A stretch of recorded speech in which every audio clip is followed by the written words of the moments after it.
Você está trancado numa cela fria de pedra, debaixo da maior arena já construída. Acima de você, 50.000 romanos acabaram de aplaudir enquanto seu marido era dilacerado por um leão. A multidão está indo embora, as tochas estão enfraquecendo. E então, você ouve passos. A porta se abre. Uma sombra se projeta sobre você.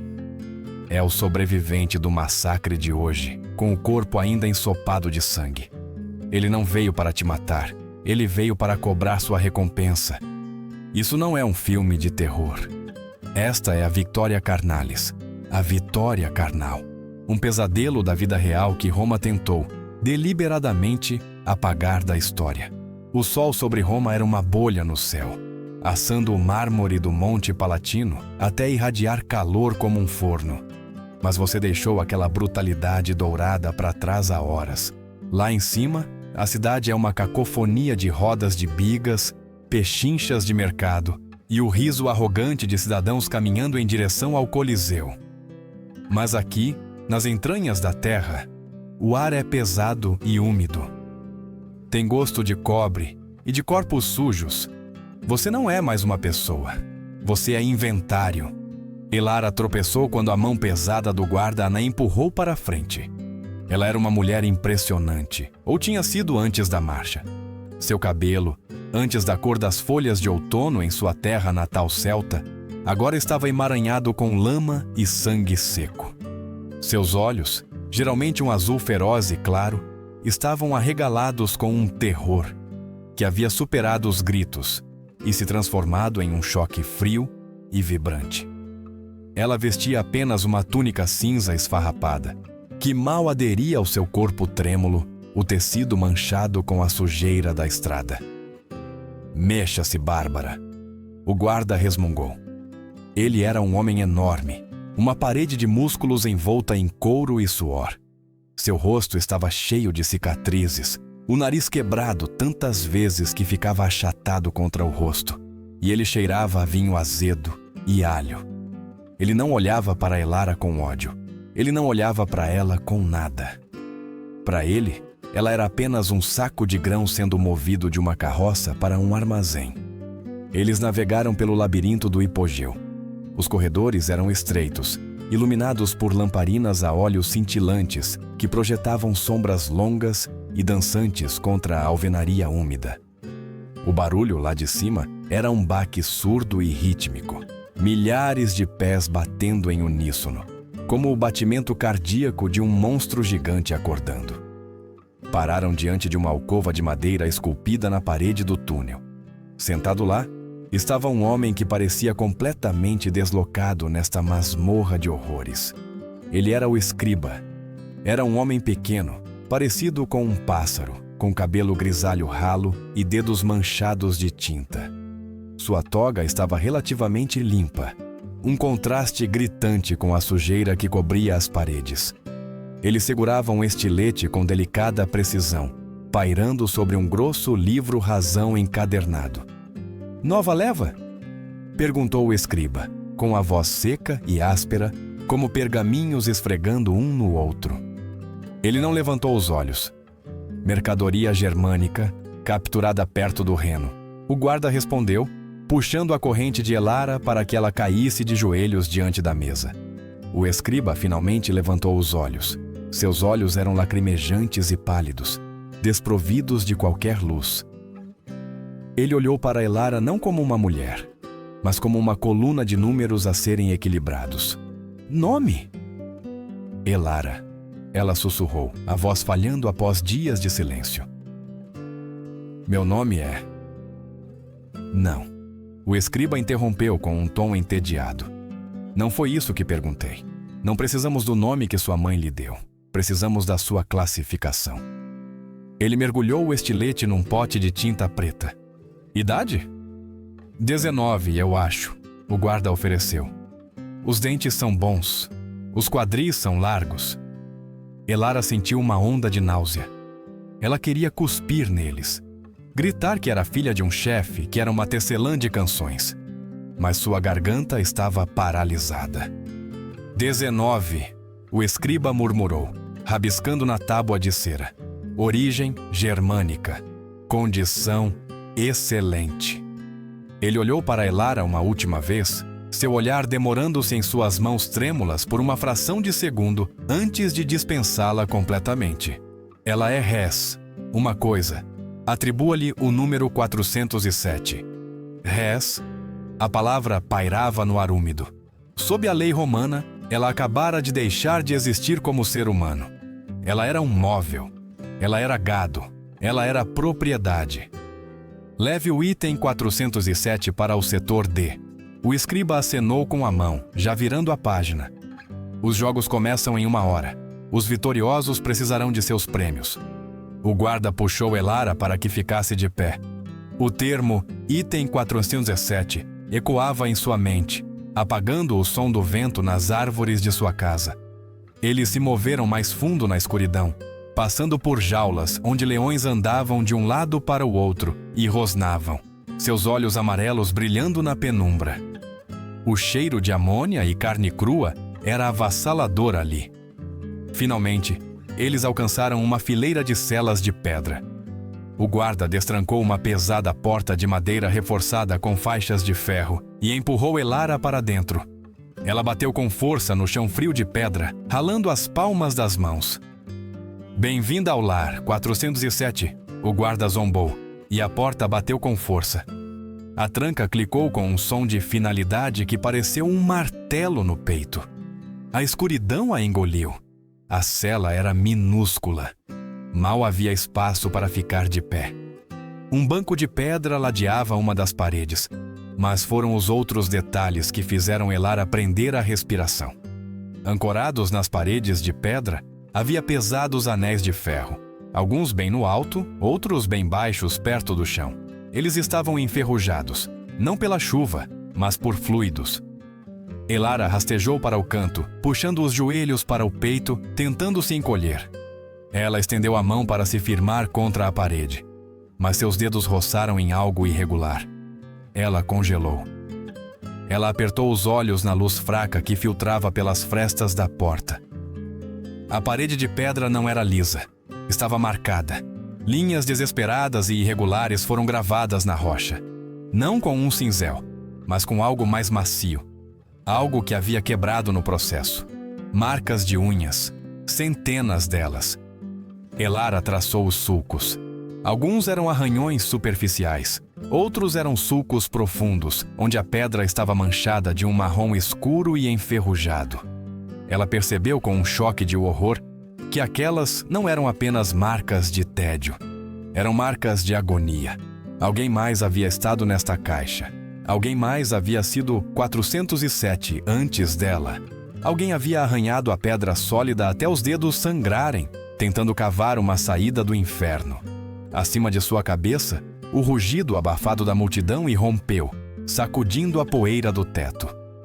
Os jogos haviam começado, mas olhando para aqueles arranhões sangrentos, Elara percebeu que o verdadeiro horror não eram os leões ou as espadas lá em cima. Era que ela agora era apenas um número em um livro razão, esperando para ser apagada, assim como a mulher que havia arranhado aquelas paredes antes dela. O tempo na escuridão não é medido pelo sol, mas pelo ritmo da besta lá em cima. Por horas, Elara ficou encolhida no canto de sua caixa de pedra, com os joelhos bem apertados contra o peito, ouvindo o baque abafado do combate. Mas agora, o ritmo havia mudado. O rugido frenético e sanguinário da manhã havia diminuído para um murmúrio baixo e zumbindo, como um enxame de moscas sobre uma carcaça. O ar no corredor ficou mais pesado, instalando-se em uma quietude sufocante. Era meio-dia, os meridiani, a hora em que os nobres cidadãos de Roma almoçavam. Passos ecoaram contra a pedra úmida, mais lentos, mais casuais do que a marcha dos soldados. 2 guardas pararam bem em frente à porta de sua cela, suas silhuetas visíveis através da grade. Um era o bruto de antes, o outro era mais jovem, encostado na parede com um tédio que gelou o sangue de Elara. Ele estava mastigando alguma coisa. Dizem que o imperador está entediado com os leões. O guarda mais jovem murmurou, cuspindo um caroço no chão. Ele quer teatro hoje, algo clássico. Clássicos são bons, o guarda mais velho resmungou, o som de um odre de vinho sendo destampado pontuando suas palavras. Pasífae. Não vejo uma boa Pasífae há meses. A última garota desmaiou antes mesmo de o touro sair. Estragou todo o efeito. Elara encostou o ouvido na pedra fria, o coração martelando contra as costelas. Pasífae. Ela não sabia o nome, não conhecia o mito, mas a forma como eles diziam, como se discutissem uma peça em um festival, embrulhou seu estômago. Um arranhão suave e desesperado veio da parede à sua direita. Não os arranhões antigos, mas novos. Uma sinalização frenética. Consegue ouvi-los? Uma voz sussurrou pelas frestas da alvenaria. Era a voz de uma mulher, tremendo tão violentamente que era quase inaudível. Eles estão vindo me buscar. Elara correu para a parede compartilhada. Quem é você? Eu sou Caélia. A voz soluçou. Da Trácia. Eles me mediram ontem. Me colocaram em uma estrutura de madeira. Riram do touro. Antes que Elara pudesse responder, as chaves pesadas tilintaram. Os guardas passaram pela porta de Elara e pararam na cela ao lado. A tranca se abriu com um guincho metálico que soou como um osso quebrando. Levante, garota. O guarda mais velho latiu. Não, por favor, não! O grito de Caélia era cru, rasgando o ar úmido. Houve o som de uma briga, pés descalços deslizando na pedra, o baque surdo de um punho atingindo a carne. E então, o arrasto começou. Elara encostou o rosto na grade. Ela os viu arrastar Caélia. A mulher era jovem, seu cabelo escuro selvagem, seus olhos revirando na cabeça em terror absoluto. Ela não estava mais lutando. Seu corpo havia ficado mole com o tipo de medo que separa a alma da carne antes mesmo da morte chegar. Não a levaram para as escadas. Levaram-na para o grande elevador. No centro profundo do hipogeu, um enorme elevador de madeira esperava, operado por um sistema de polias e contrapesos gerenciados por escravos suados. Os guardas jogaram Caélia na plataforma. Eles jogaram uma vestimenta sobre ela, uma túnica branca, feita para parecer real, feita para zombar de uma rainha. Aproveite a vista, majestade! O guarda mais jovem riu. O guindaste girou. As cordas gemeram sob a tensão. Elara observou enquanto o elevador começava a subir, levando Caélia para a praça de luz ofuscante muito acima. Então, Elara estava sozinha novamente. Mas não foi poupada. Ela era a plateia no fosso. Lá de cima, a voz do narrador ecoou, distorcida pela arquitetura, mas clara o suficiente para ser entendida. Ele falava de pecados antigos, de deuses e punições. E então, a multidão riu. Não era um rugido de raiva. Era o riso leve e zombeteiro de pessoas sendo entretidas. Elara os imaginou lá em cima. Ela imaginou os senadores em suas togas brancas, com os dedos pegajosos de tâmaras com mel, passando taças de vinho para suas esposas. Ela os imaginou inclinando-se para frente, apontando para a tilha garota aterrorizada na túnica branca como se fosse um fantoche. Então veio o outro som. O bufar pesado e rítmico de uma besta. O arranhar de cascos na areia. O touro. Elara cobriu os ouvidos, apertando os olhos. Mas as paredes de pedra da cela agiram como um tambor, amplificando as vibrações. Ela ouviu a multidão ofegar. Um som de deleite coletivo. Ela ouviu o narrador gritar uma linha de poesia. E então ela ouviu Caélia. Era um som que desafiava a linguagem. Não era apenas um grito de dor. Era o som de um ser humano sendo desfeito. Durou uma eternidade, subindo e descendo, implorando a deuses que não estavam ouvindo, até ser abafado pelo aplauso estrondoso de 50.000 pessoas. Bravo! Alguém gritou das arquibancadas, a voz descendo pelos dutos de ventilação. Uma performance digna dos deuses. Elara mordeu a própria mão para não vomitar. O gosto do próprio sangue encheu sua boca, misturando-se ao cheiro fantasma do horror lá de cima. Os aplausos diminuíram lentamente. O baque pesado do elevador retornando ecoou pelos túneis. Mas desta vez, ele desceu vazio. Não havia Kaelia, nenhuma túnica branca. Apenas a plataforma de madeira, manchada de escuro. Os guardas voltaram um momento depois, assobiando uma melodia alegre. O mais jovem estava terminando seu lanche. "Eu te disse", o mais velho falou. "Bom espetáculo, muito animado." "Bagunçado, porém", o mais jovem respondeu limpando a boca. "A equipe de limpeza vai reclamar." O silêncio retornou ao hipogeu, mas estava diferente agora, mais pesado. E então, um novo som começou.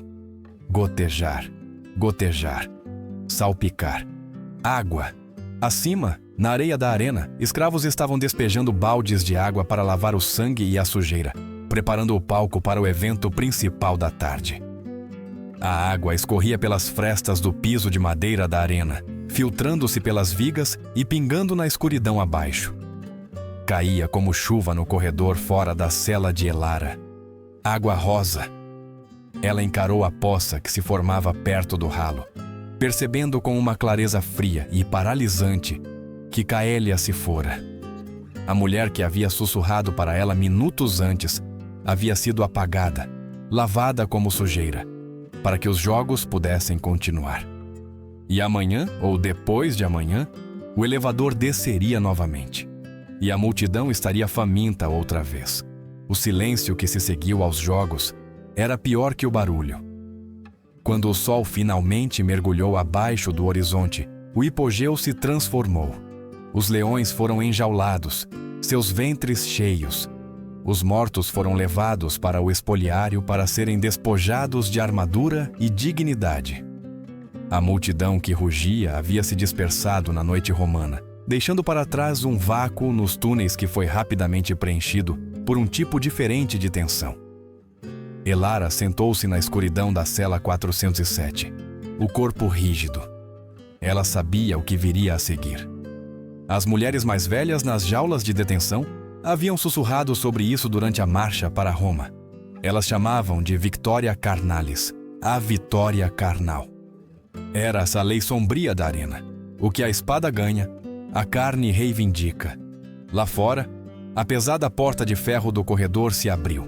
Estrondo, passo, estrondo, passo. Os passos eram diferentes desta vez. Não eram o som de chinelos chapinhando usados pelos guardas. Eram botas pesadas, reforçadas com grevas. O som de metal raspando contra a pedra ecoava ritmicamente, ficando mais alto, mais próximo. Era o som de uma máquina de guerra desativando. "Esta", a voz de um guarda zombou. "Recém-chegada da Germânia, intacta." "Bastardo sortudo", outro guarda riu. "Ouvi dizer que a esposa do senador Flávia ofereceu 10.000 sestércios só para lavar as costas dele esta noite. Mas ele escolhe a rata de masmorra em vez disso." As chaves tilintaram. Elara encostou as costas na pedra fria e úmida, desejando poder se fundir a ela. Ela fixou os olhos na porta, a respiração presa na garganta. A tranca se abriu. A porta rangeu. Um gigante preencheu o batente da porta. Ele era uma montanha de bronze e couro surrados. Ele usava a pesada armadura de manica no braço, e seu peito estava nu, escorregadio com uma mistura de suor, óleo e sangue que não era dele. Ele usava um capacete que cobria todo o seu rosto, uma viseira lisa e sem rosto, com apenas 2 fendas escuras para os olhos. Este era Cricos. Ele era um murmilo, uma classe de gladiador construído como uma fortaleza. Mesmo parado, ele irradiava uma violência aterrorizante.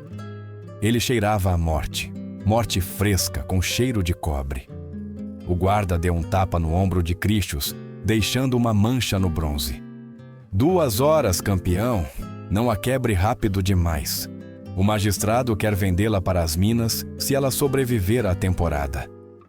O guarda riu, um som úmido e feio, e bateu a porta, trancando-os lá dentro. Elara parou de respirar. A cela era minúscula, e Crixus ocupava quase todo o ar. Ele estava lá, uma estátua silenciosa de guerra, a lamparina-se a óleo do corredor projetando sua sombra longa e distorcida pelo chão. Ele era a personificação de tudo que havia destruído o mundo dela. Ela esperou que ele a atacasse.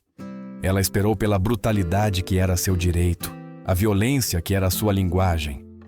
Suas mãos se curvaram em garras, prontas para arranhar, para lutar, mesmo que isso significasse morrer mais rápido. Lentamente, o gigante levantou as mãos. Elara estremeceu, apertando os olhos. Clique. O som era pequeno, mecânico. Ela abriu os olhos. Ele não estava estendendo a mão para ela. Ele estava alcançando o próprio queixo. Com um grunhido pesado, ele tirou o capacete. O monstro desapareceu. Debaixo do bronze havia apenas um homem. Ele tinha cabelos grossos e escuros, emaranhados de suor, e um rosto que parecia um mapa de guerras antigas. Uma cicatriz irregular ia da orelha à mandíbula, e seu nariz havia sido quebrado e mal ajustado. Mas foram seus olhos que a cativaram. Não eram os olhos de uma besta. Eram escuros, profundos e incrivelmente cansados. Crixus não a olhava com luxúria. Ele não a olhava com o olhar de predador que ela havia visto nos guardas. Ele a olhava com uma indiferença profunda e exaustiva. Ele gemeu, um som de dor física profunda, e escorregou pela parede oposta a ela. A armadura chacoalhou contra a pedra enquanto ele se deixava cair no chão, estendendo as pernas. Ele fechou os olhos, inclinando a cabeça para trás contra a rocha úmida. "Pare de tremer", ele resmungou. Sua voz era grave, áspera como cascalho moendo, o latim acentuado com algo mais antigo, gaulês talvez.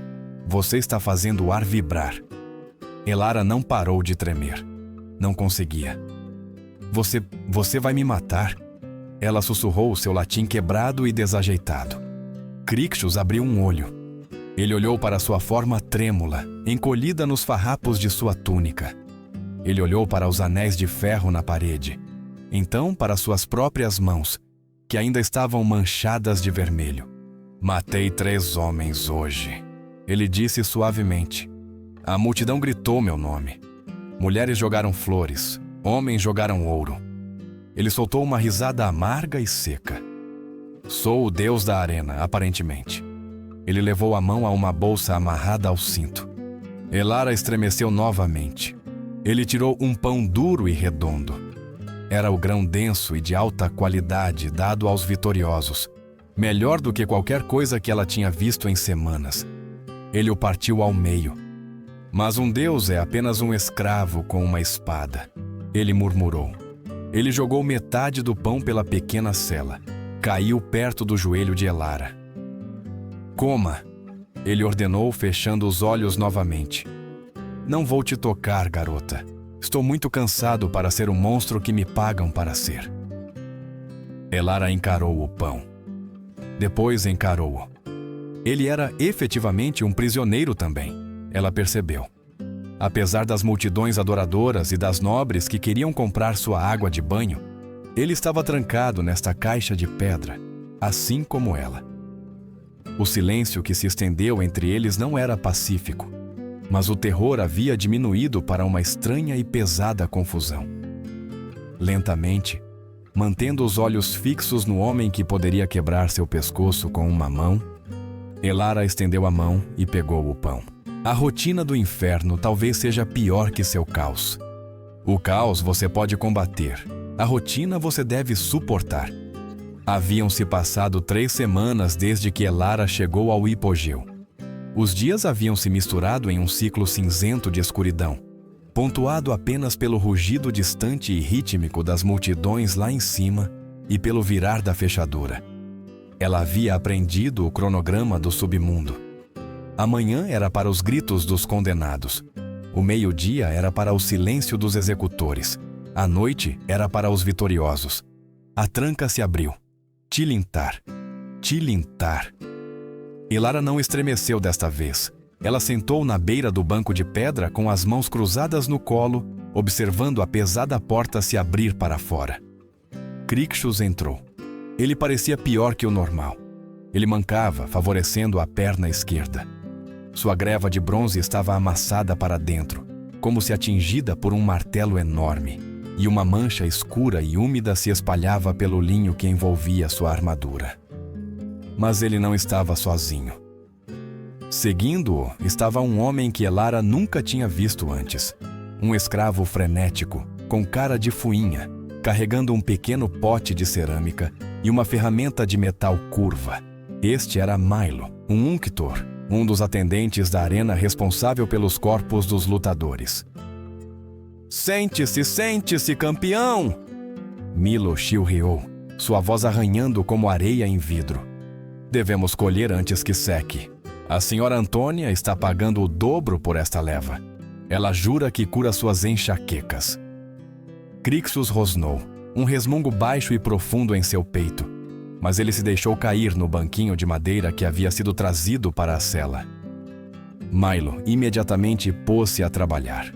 Ele pegou a ferramenta de metal curva, um estrígio, e começou a raspar a pele de Crixus.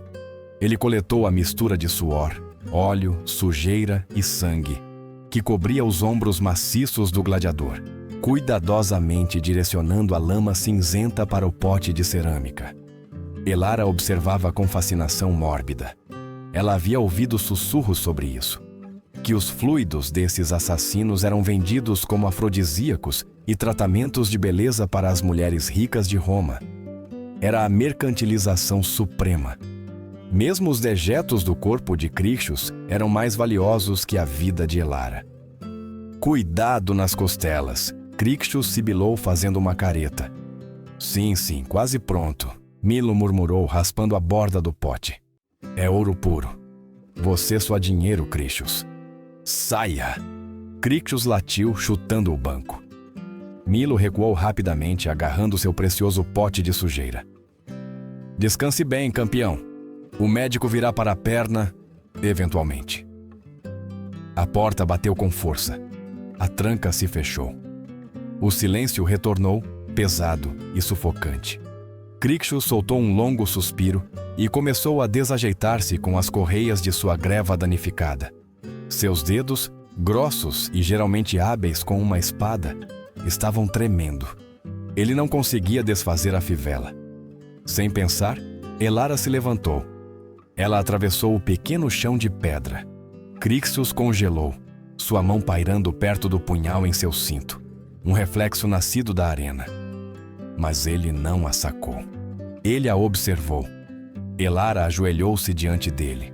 Suas mãos, antes macias mas agora calejadas por segurar as paredes de pedra, trabalhavam as tiras de couro.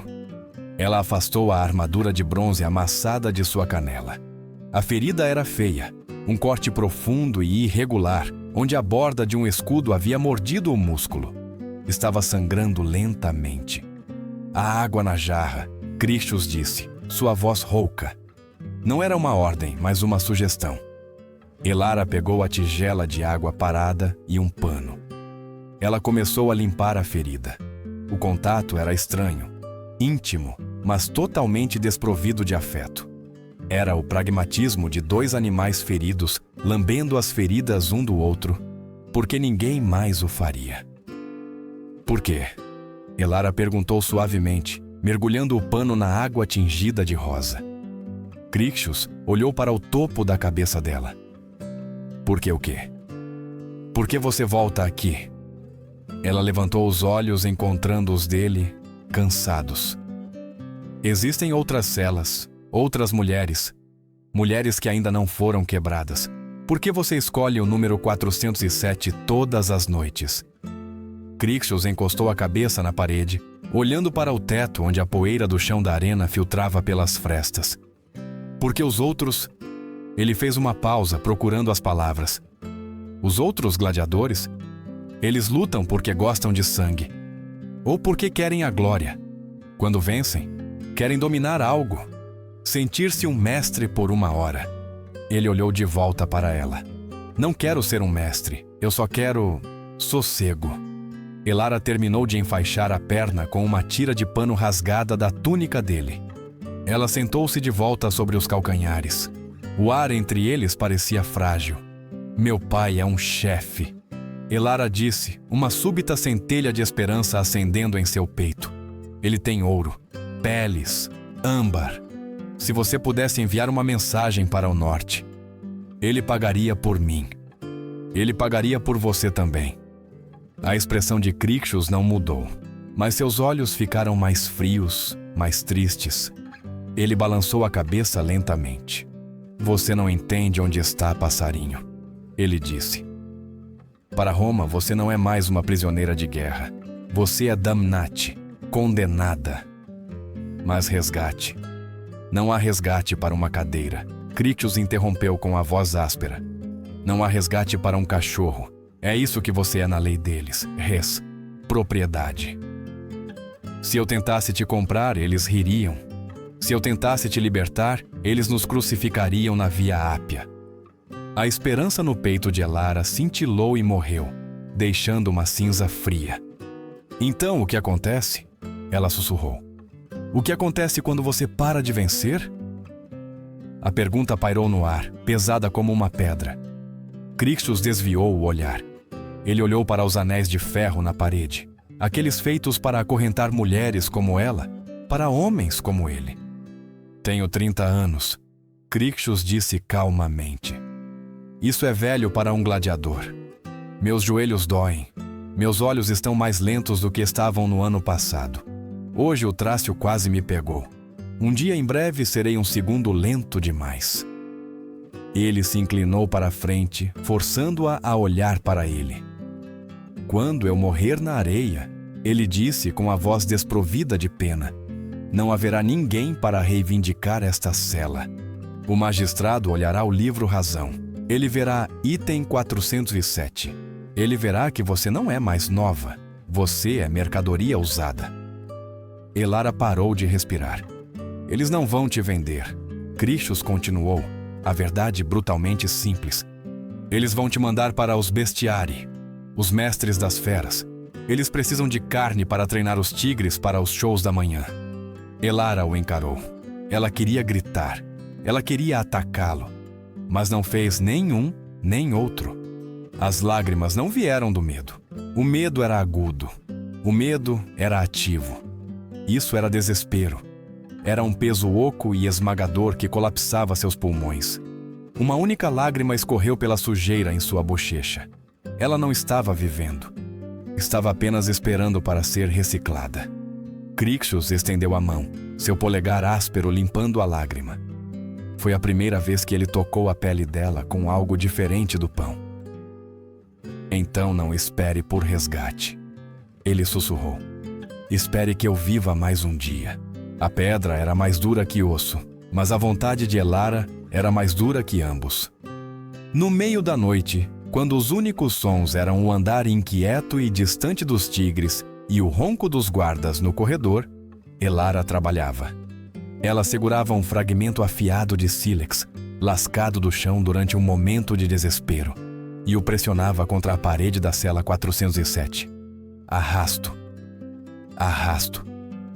Seus dedos estavam em carne viva, as unhas quebradas e sangrando, mas ela não parou. Ela não estava tentando cavar um túnel. Ela estava cavando uma lápide. Ela traçou as letras lentamente, imitando os grafites latinos rudimentares que havia encontrado no seu primeiro dia.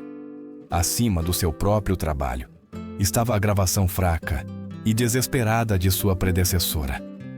Amelia das Brigantes. Eu vi meus filhos morrerem. Abaixo, Elara gravou um novo nome. K-A-I-L-I-A. Eles não vão desaparecer, Elara sussurrou na escuridão, soprando a poeira de pedra dos sulcos recém-feitos. Você não é um número. Você não é carne. Ela acrescentou outro nome, e outro. Mulheres que ela vira serem arrastadas para os elevadores e nunca mais voltarem. Mulheres que haviam morrido de febre na escuridão úmida. A cada traço, ela sentia que estava roubando algo de volta de Roma. Eles podiam levar os corpos, eles podiam levar os futuros, mas Elara garantiria que as pedras lembrassem os nomes. Uma sombra caiu sobre a grade. Elara congelou, escondendo o sílex na palma da mão. Mas era Crixus. Ele sinalizou por silêncio, seus olhos disparando em direção à guarita. Ele não entrou na cela esta noite. Em vez disso, ajoelhou-se perto das grades, sua estrutura maciça bloqueando a luz. "Ouça-me", ele murmurou, sua voz mal uma vibração no ar. "Encontrei o caminho." Ele empurrou um pequeno pedaço de papiro enrolado pelas barras. Elara o desenrolou com mãos trêmulas. Era um desenho tosco, esboçado a carvão. "A cloaca", Crixus explicou, apontando um dedo grosso para uma série de linhas onduladas. "O grande esgoto. A arena drena para ele. Ele flui para o sul, desaguando no Tibre. Os ralos são gradeados." Elara sussurrou, olhando para o desenho. "Barras de ferro, grossas como meu braço." "Eu sei." Crixus assentiu. "Mas os romanos são supersticiosos. Eles temem o subterrâneo. Temem que os espíritos dos mortos rastejem de volta pelos canos." Ele se inclinou mais perto, sua cicatriz pálida à luz da lamparina. "Por causa da rebelião de Espartaco, eles soldaram os portões principais, mas ignoraram os poços de manutenção perto das jaulas das feras. Acham que o cheiro afasta as pessoas." "E afasta?" "Cheira a morte", Crixus disse com sombriedade. "Perfeito para nós." Antes que pudessem falar mais, a pesada porta de ferro no fim do corredor abriu-se com um estrondo. Tochas se acenderam. O som de botas com pregos, muitas delas, estrondou contra a pedra. Isso não era uma patrulha, era uma batida. Crixus levantou-se instantaneamente, afastando-se da porta de sua cela para parecer casual, mas sua mão pairava perto de seu punhal. Um grupo de soldados marchou, liderado por um homem que Elara nunca tinha visto. Ele era alto, magro e vestia a toga branca e impecável de um alto administrador, criando um contraste chocante com a sujeira da masmorra. Este era Décimos, o curator Munerum, o oficial encarregado da logística da arena. Ele segurava um livro-razão. Liberação. Décimos anunciou com a voz entediada. A campanha na Britânia foi um sucesso. O general agrícola nos enviou 500 novos espécimes. Estoque fresco chega amanhã. Ele gesticulou com uma mão bem cuidada. Precisamos de espaço. Expurgar a mercadoria danificada. Os soldados moveram-se com uma eficiência aterrorizante. Eles não destrancaram todas as celas, apenas algumas específicas. Arrastaram uma mulher que havia enlouquecido com sífilis. Agarraram uma garota cuja perna havia gangrenado. Então, o guarda parou na cela 407. "Esta?" O guarda perguntou. "Germânica. Está aqui há 3 semanas. Está olhando para as paredes, perdendo o juízo." Décimos lançou um olhar para seu livro-razão, depois para Elara. Ela ficou paralisada, o sílex cortando sua palma. "Processe-a", Décimos disse, acenando com a mão de forma desdenhosa. "Precisamos da cela para uma rainha bretã." O guarda enfiou a chave na fechadura. Os segredos clicaram. Elara recuou contra a parede, o coração batendo contra as costelas como um pássaro preso. Era isso. Não a arena, não uma morte gloriosa, apenas processamento para abrir espaço para novo inventário. "Não!" O rugido não veio de Elara. Veio do corredor. Crixus se colocou entre o guarda e a porta. Ele não sacou sua arma. Isso significaria execução instantânea, mas usou sua massa corporal pura para bloquear o caminho. "Ela fica", Crixus rosnou. Os guardas sacaram seus gládios. Décimos virou-se lentamente, erguendo uma sobrancelha. "O Murmilo fala?" "Cuidado, gladiador. Você é um favorito, mas não é indispensável." "Ela é meu prêmio", Crixus disse com a voz firme, embora Elara pudesse ver o suor escorrendo por seu pescoço. "Pelas leis da arena, o vitorioso tem direitos sobre seus despojos. A lei diz que você tem uso dos despojos. Décimos corrigiu friamente. Não diz que você é dono do espaço de armazenamento. Ela está ocupando uma cela de que preciso. Saia do caminho ou junte-se a ela no fosso. Os soldados avançaram. Elara apertou os olhos, preparando-se para as mãos que a arrastariam para a morte. Espere. Crixus levou a mão à sua túnica. Ele tirou uma pesada bolsa de couro. Ela tilintou com o som distinto de ouro. Ele a jogou. A bolsa atingiu o peito de Décimos com um baque pesado. O administrador a pegou, surpreso com o peso. Ele abriu o cordão. As moedas de ouro dentro brilharam à luz da tocha. Meus ganhos, Crixus disse com a voz oca, dos jogos do imperador, 3 anos de sangue. Décimos pesou a bolsa na mão. Era uma fortuna. Era o suficiente para comprar uma pequena fazenda na Toscana. Era o suficiente para comprar a liberdade de um gladiador, o Rudis. Isso era para sua aposentadoria, não era, Crixus? Décimos sorriu, uma expressão cruel e fina. Você ia comprar sua saída no próximo mês. Ela fica, Crixus repetiu. E ela mantém esta cela. Décimos olhou para o ouro, depois para a mulher aterrorizada na cela e finalmente para o gladiador que acabara de trocar seu futuro por um pedaço de inventário danificado. Os romanos apreciam uma boa tragédia. Décimos riu. Ele guardou o ouro no bolso. Muito bem. O item 407 permanece designado como reservado. Ele sinalizou para os guardas. Avancem. Há muitas outras gargantas para cortar. A procissão seguiu pelo corredor. Gritos irromperam dos níveis inferiores, enquanto a purga continuava. Crixus parou diante da porta fechada da cela 407. Ele não olhou para Elara. Ele olhou para suas mãos vazias. Você... Elara sussurrou, agarrando as grades. Você me comprou. Você poderia ter sido livre. Crixus virou a cabeça lentamente. O fogo em seus olhos havia diminuído, substituído por uma resolução sombria. Nunca poderei ser livre enquanto este lugar existir, ele disse calmamente. Então ele olhou para a parede atrás dela, onde ela havia gravado os nomes. Termine os nomes, Elara. Grave-os fundo, porque agora não temos escolha a não ser escapar. Não tenho mais nada a perder. Roma não gritou hoje. Ela vibrou. O imperador havia decretado um festival de 100 dias. Era uma celebração de uma vitória na fronteira da qual Elara nunca tinha ouvido falar. Mas o pretexto não importava. O sangue era o objetivo. Na última semana, o hipogeu havia se transformado de uma masmorra em uma fábrica operando com capacidade máxima. O ar estava denso com uma poeira amarela sufocante que filtrava pelas alçapões, areia misturada com perfumes para mascarar o fedor de morte.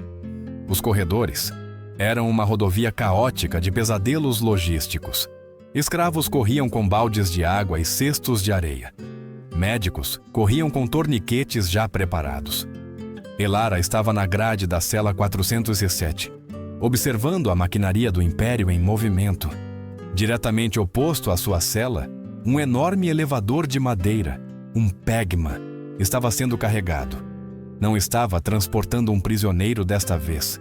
Estava transportando um urso.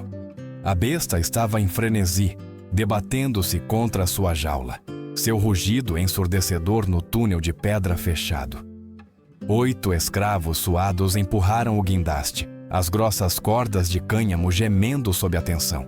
Com um rangido tremelicante, o elevador começou a subir, içando o monstro em direção à luz do sol para devorar qualquer pobre alma que esperava lá em cima. Esta era a industrialização da violência sexual e do assassinato de que Crixus havia falado. Não era uma batalha, era um moedor de carne. A porta de sua cela se abriu, mas não havia guarda desta vez. O corredor estava muito caótico. Os protocolos de segurança usuais haviam colapsado sob o puro volume do massacre. Crixus escorregou para dentro. Ele parecia magnífico e terrível. Sua armadura estava polida até brilhar como um espelho, as grevas de bronze reluzindo sob as lamparinas a óleo. Ele usava um novo capacete, sua viseira decorada com filigrana de prata. Mas por baixo da pompa, Elara viu o homem. Suas mãos estavam firmemente enroladas em tiras de couro, mas tremiam. Não de medo, mas da adrenalina de um homem caminhando para o próprio funeral. Ele não se sentou hoje, não ofereceu pão. Ele ficou parado perto da porta, bloqueando a visão do corredor. O cronograma está adiantado, Crixus disse, com a voz inexpressiva. O imperador está impaciente. Você luta hoje? Elara perguntou, embora já soubesse. Eu luto no evento principal. Crixus assentiu. Contra Valério, ele é um retiário. A respiração de Elara falhou. Ela sabia o que aquilo significava.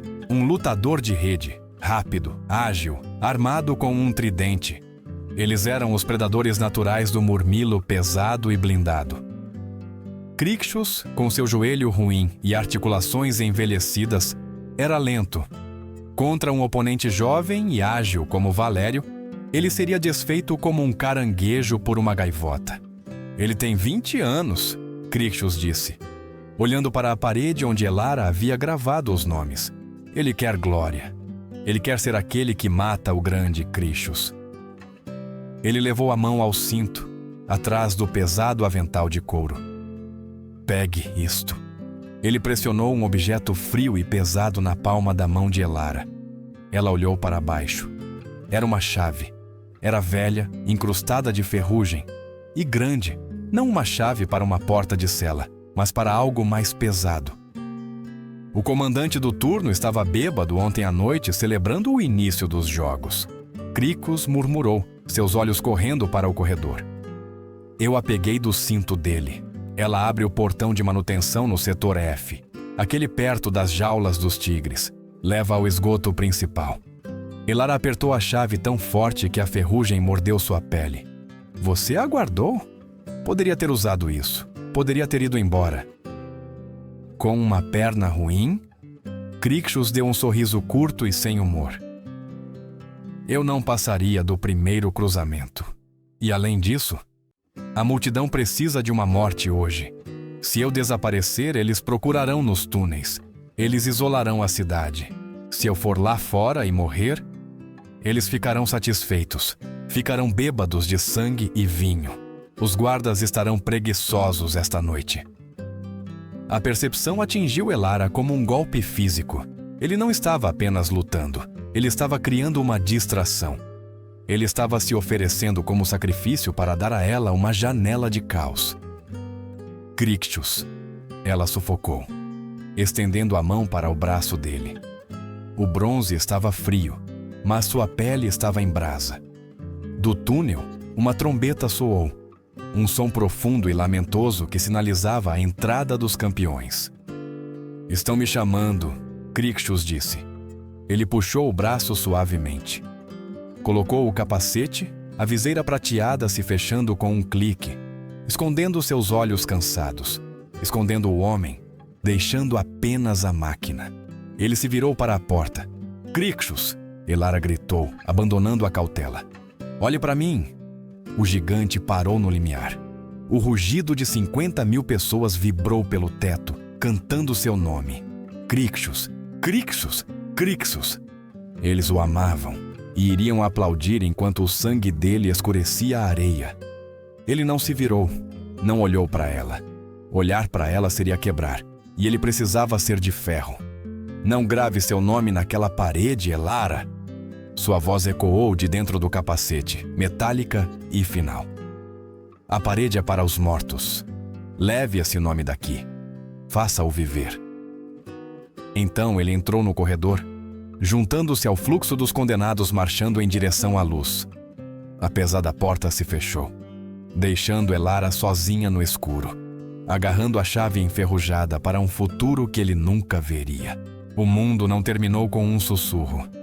Terminou com um rugido.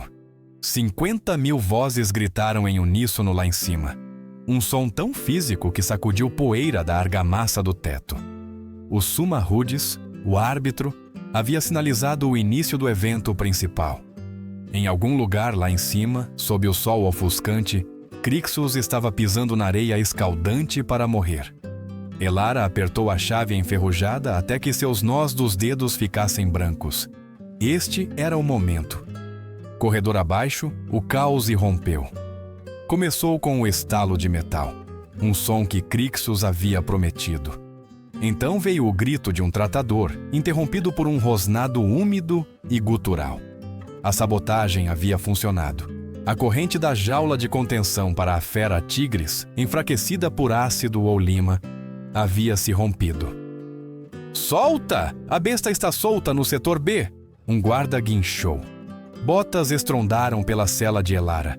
Homens corriam, não em direção a ela, mas para longe, em direção à fonte do pânico. A disciplina rigorosa da máquina militar romana colapsou em uma frenética autopreservação ao se deparar com 180 quilos de músculo listrado em um corredor estreito. Elara esperou 3 batimentos cardíacos. 1, 2, 3. Ela enfiou a pesada chave de ferro na fechadura. Ela resistiu, áspera com anos de negligência. Ela a girou com as 2 mãos, usando cada grama de força que possuía. A ferrugem raspou contra os segredos, gritando em protesto. "Por favor, por favor." Com um baque surdo, o ferrolho recuou. Elara empurrou a porta. O corredor estava vazio, exceto por uma lança caída e uma tocha tremeluzente no chão. O ar cheirava a pânico, suor e urina, misturado com o almíscar do tigre espreitando em algum lugar na penumbra. Ela não correu em direção à luz. Ela correu em direção à escuridão. Ela contou as alcovas como Crixus havia instruído. Passou pela armaria, passou pela sala do guincho, até a porta pesada e sem descrição marcada com o símbolo de Netuno, o deus da água. Este era o acesso de manutenção para a conexão da cloaca máxima. As veias da cidade. A chave girou facilmente aqui. A umidade mantinha o mecanismo lubrificado. Elara deslizou para dentro e fechou a porta com um empurrão, trancando-a atrás de si. O rugido do tigre e os gritos dos guardas foram imediatamente abafados, substituídos por um novo som, água corrente e algo mais. Chapinhar. Ela desceu uma espiral de escadas escorregadias e pegajosas. O ar ficou frio e fétido, denso com o fedor de podridão e enxofre. No fundo, ela se viu de pé em uma estreita saliência com vista para um rio subterrâneo. Esta era a maravilha da engenharia de Roma. O Império orgulhava-se dos aquedutos que traziam água pura, mas o verdadeiro gênio era como eles retiravam a sujeira. O túnel era uma enorme abóbada de berço, revestida de tijolos com precisão obsessiva, um arco alto o suficiente para um homem caminhar ereto. Mas a água que fluía por ele não era marrom, era vermelha. Elara engasgou, cobrindo a boca com o braço. Esta era a drenagem do chão da arena. A areia acima foi projetada para ser porosa, para absorver a sujeira e evitar que os jogos fossem escorregadios. E aqui, embaixo, era onde tudo escorria. O sangue de animais, o sangue de criminosos, o sangue de gladiadores, tudo se misturando em uma sopa espumosa e carmesim. Ela tinha que entrar, não havia passarela. A saliência terminava. Para alcançar o cruzamento principal que levava ao rio Tibre, ela teve que atravessar os dejetos dos jogos. Elara desceu para o canal. O líquido estava morno, horrivelmente morno. Ele subiu até sua cintura, grosso e viscoso. Detritos batiam contra suas pernas. Ela tentou não olhar, mas a luz fraca dos dutos de ventilação acima os revelou. Lanças quebradas, pedaços de armadura e coisas que antes eram vivas. Continue em frente. Ela sussurrou para si mesma, a voz tremendo. Leve o nome para fora. Ela vadeou contra a corrente de sujeira, lutando contra a vontade de gritar. A arquitetura era indiferente ao horror que canalizava. Os tijolos estavam perfeitamente assentados, a curva do túnel matematicamente impecável. Era uma máquina perfeita projetada para descartar essa vida humana como excremento. De repente, o túnel vibrou. Não era a água, era o som de cima. O duto de ventilação sob o qual ela estava passando levava diretamente ao centro da arena. Clang! O som de bronze encontrando aço ressoou, amplificado pela acústica do dreno. Então, um ofego da multidão, uma súbita inspiração de 50.000 gargantas. Elara congelou. Ela olhou para a grade escura acima de sua cabeça. Partículas de poeira dançavam em um feixe de luz solar que perfurava a penumbra. Baque. Um impacto pesado. O som de um corpo grande atingindo a areia. Silêncio. Um silêncio tão absoluto que abafou o fluxo da água vermelha. Durou 1 segundo, talvez 2, o momento do julgamento. E então, o canto começou. Começou como um murmúrio, então inchou em uma onda estrondosa que desabou pela grade, vibrando nos ossos de Elara. Valwer Ios, Valwer Ios, Valwer Ios. O nome não era Crixus. As pernas de Elara cederam. Ela desabou na sujeira, a água vermelha subindo até o peito. Um soluço rasgou sua garganta, cru e agonizante. Ele se fora. A montanha de homem que havia compartilhado seu pão, que havia comprado a vida dela com a sua própria, estava morto na areia lá em cima. A multidão estava aplaudindo seu assassino. O garoto da rede havia vencido. Ela queria ficar ali. Ela queria deixar o rio vermelho levá-la, para que a levasse para a escuridão, assim como Caélia, assim como o resto do inventário. Mas então ela sentiu o metal frio da chave pressionado contra seu peito, guardado dentro de sua túnica. Espere que eu viva mais um dia, ele havia dito. Mas ele não havia vivido. Ele havia morrido para que ela pudesse ter o dia dela. Elara mordeu o lábio até sentir o gosto do próprio sangue, afiado e metálico. Isso a trouxe de volta à realidade. Ela se levantou, sua túnica encharcada pesada com o fardo dos pecados da arena. Ela limpou as lágrimas do rosto, deixando rastros de sujeira. Adeus, Crixus. Ela sussurrou para a grade acima. Ela deu as costas ao feixe de luz. À frente, o túnel se alargava. O ar cheirava levemente mais fresco, o cheiro de lama de rio e céu aberto. O Tibre. Ela começou a rastejar para a frente novamente, afastando uma massa emaranhada do que parecia uma juba de leão bloqueando o fluxo. Ela se moveu com uma nova e fria determinação. Ela não era mais apenas uma vítima escapando de uma masmorra. Era uma testemunha carregando um testemunho escrito em pedra e sangue. E não deixaria o rio afogá-lo. O vento nos vales do norte da Dácia era diferente do vento em Roma. Não trazia o cheiro de especiarias e podridão. Cheirava a pinho, terra molhada e liberdade. Elara sentou-se num banquinho de madeira do lado de fora de sua pequena cabana. A névoa da noite, enrolando-se em seus tornozelos.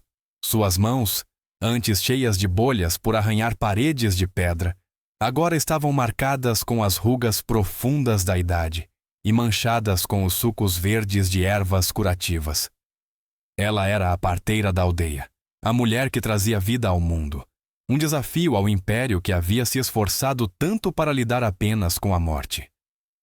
Ao redor dela, sentava-se um círculo de crianças, com os olhos arregalados no crepúsculo.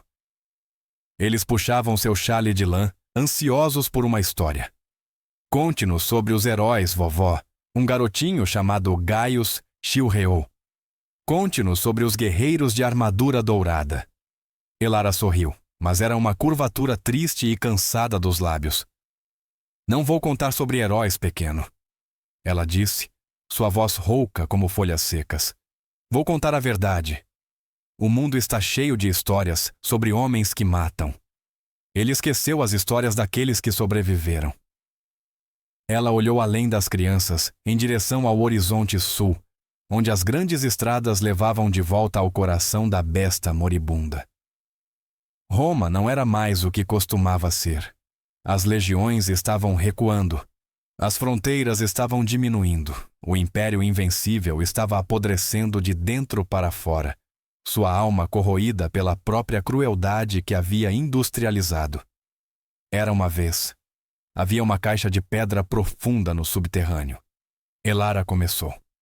Seus dedos traçando a forma fantasma de uma chave enferrujada, que ela não carregava mais. E naquela caixa não havia guerreiros dourados. Havia apenas pessoas, pessoas que se agarravam umas às outras na escuridão, quando o mundo lá em cima queria transformá-las em pó. Ela lhes contou sobre o frio. Ela lhes contou sobre o medo que tinha gosto de cobre. Ela não os poupou do horror, pois higienizar o passado seria mentir sobre ele. Mas ela também lhes contou sobre o pão compartilhado por um monstro que se desmascarou para ser um homem. Ela lhes contou sobre os nomes gravados na rocha tão profundamente que nem mesmo o rio poderia apagá-los. Eles tentaram nos transformar em rés, ela sussurrou, usando a velha palavra odiada. Coisas. Mas coisas não sangram. Coisas não choram. E coisas não se lembram. As crianças ficaram em silêncio, sentindo o peso da história em sua voz. Elas não entenderam tudo. Ainda não. Mas entenderam que sua avó era feita de algo mais forte que o ferro de uma espada. Semanas depois, Elara fez a jornada. Foi uma peregrinação que ela havia prometido a si mesma por 50 anos. A estrada para Roma era perigosa, cheia de bandidos e desertores. Mas mulheres idosas com nada além de uma bengala raramente são incomodadas. Quando ela finalmente parou diante do anfiteatro Flaviano, o Coliseu estava em silêncio. O imperador Honório havia banido os jogos de gladiadores anos atrás. Os grandes portões, antes apinhados de multidões que gritavam, agora estavam pendurados em suas dobradiças. A grama brotava das frestas no mármore travertino. As estátuas de deuses nos arcos estavam sem cabeça ou sem mãos, vítimas do tempo e de vândalos. A besta estava morta. Seu esqueleto permaneceu, branqueando ao sol. Elara caminhou pelo vomitório, seus passos ecoando nos corredores vazios. Não havia vendedores vendendo tâmaras com mel. Nenhum cheiro de sangue. Apenas o cheiro de poeira e chuva antiga. Ela desceu. As barreiras para o hipogeu haviam apodrecido. Ela desceu para as entranhas da arena, o lugar que havia assombrado seus pesadelos por meio século. Estava inundado em algumas partes, retomando sua natureza de pântano. Mas o setor D estava seco. Ela o encontrou. A porta havia sumido, reaproveitada como lenha há muito tempo. Mas a cela permaneceu.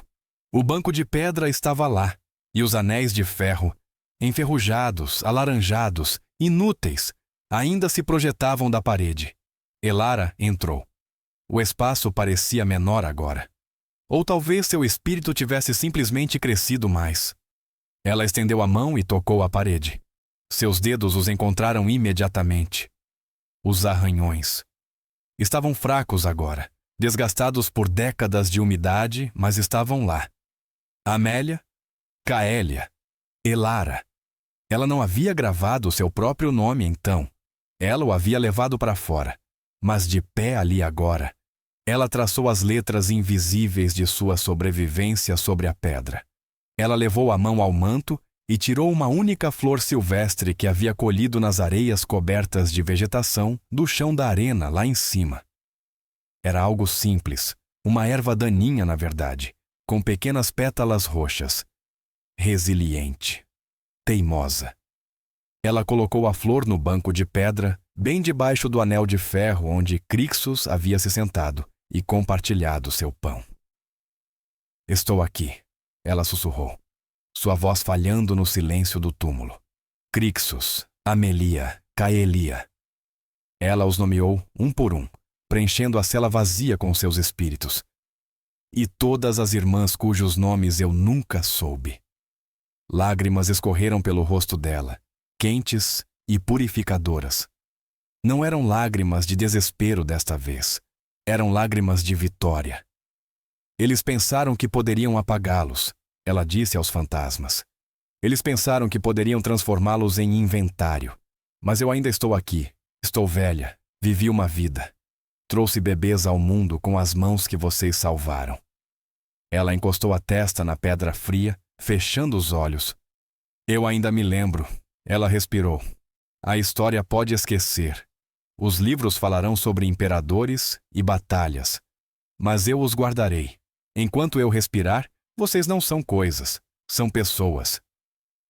Ela ficou ali por um longo tempo, uma pequena mulher de cabelos grisalhos de pé nas ruínas do maior império da Terra, mantendo uma vigília pelos esquecidos. Então, Elara se virou. Ela saiu da cela, saiu do hipogeu e voltou para a luz. Ela não olhou para trás. Não precisava. Ela os carregava consigo. A câmera da história recua, subindo cada vez mais alto. Mostra a pequena figura da mulher se afastando do enorme oval de pedra desmoronando. O Coliseu se ergue vasto e oco, um dente quebrado na mandíbula do mundo. Está vazio de ruído, vazio de sangue. Mas no centro da ruína, no fundo da escuridão, uma única flor roxa repousa em um banco de pedra, brilhante e viva contra o cinza. Um testemunho de que o amor e a memória são mais fortes que a pedra. O Coliseu hoje é apenas um esqueleto de pedra, visitado por turistas que tiram fotos onde pessoas um dia sangraram. Mas o verdadeiro legado da história não é encontrado nos monumentos dos poderosos. Ele é encontrado na resiliência silenciosa daqueles que os sobreviveram. Em nossas vidas diárias, somos frequentemente tentados a tratar as pessoas como números, como tráfego, clientes ou usuários. Nós nos acostumamos tanto ao barulho do mundo que esquecemos de ouvir os clamores individuais por ajuda. A história de Elara nos ensina que, mesmo quando um sistema tenta nos despojar de nossa humanidade, temos o poder de nos apegar a ela. Isso nos lembra que um único ato de bondade, como compartilhar um pedaço de pão, pode ser um ato de rebelião. Você não precisa ser um imperador para mudar o mundo. Você só precisa se recusar a deixar o mundo transformar você ou seu próximo em uma coisa. Se esta história tocou seu coração, e se você acredita que as vozes dos esquecidos merecem ser ouvidas, por favor, ajude-nos a manter sua memória viva. Clique no botão curtir e compartilhe este vídeo com alguém que precise ouvi-lo. Isso nos ajuda a desvendar mais verdades ocultas do passado. E se ainda não o fez, por favor, inscreva-se e ative as notificações para nunca perder um capítulo da nossa história. Antes de ir, quero fazer uma pequena oração por você. Que Deus lhe conceda a força para suportar seus próprios vales escuros, assim como Elara fez. Que Ele lhe dê olhos para ver o valor em cada alma que você encontrar, e a coragem para trazer luz para as sombras. Que você seja sempre um sobrevivente e nunca apenas um número. Se você receber esta bênção e concordar com a mensagem desta história, por favor, escreva Amém nos comentários abaixo. Permaneça humano, e eu te vejo na próxima história.